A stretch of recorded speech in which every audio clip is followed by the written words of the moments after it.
You're walking down a hallway and you meet a correctional officer escorting a group of 6 clients in the opposite direction. One of the clients calls out your name, stops, and requests something from you. What would you do in this situation and why?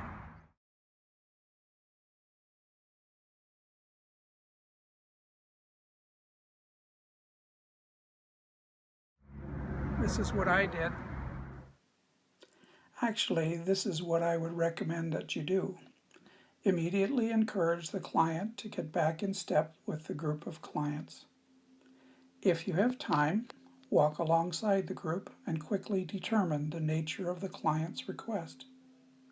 If you have no time, quickly encourage the client to write a request that night explaining what it is they want. 9 times out of 10, they'll retort that they've been putting in requests already, whether that's actually the case or not.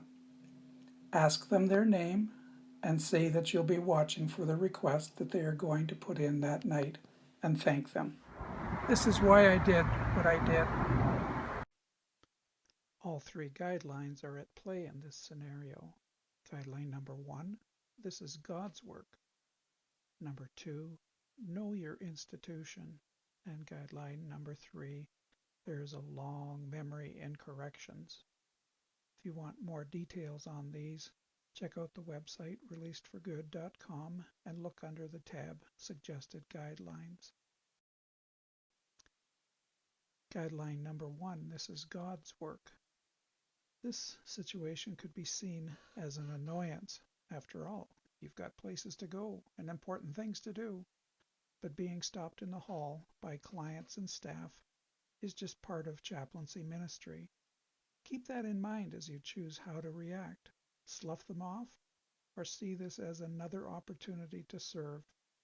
Your other work can wait as you deal effectively with what's presented to you right here, right now.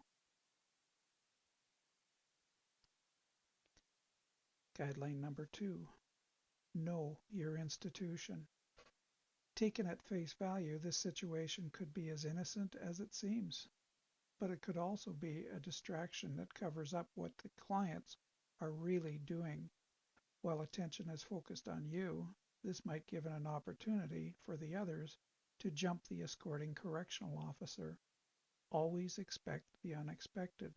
Anytime groups of inmates are being moved calls for heightened attention to security. Part of that is paying attention to what God is pointing out to you at this moment. How you deal with this situation is pivotal.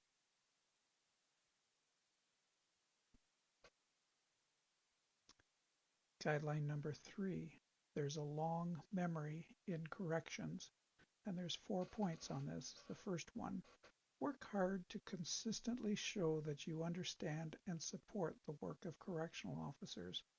You are indirectly teaching the clients in that line that you respect the work that the correctional officer is doing.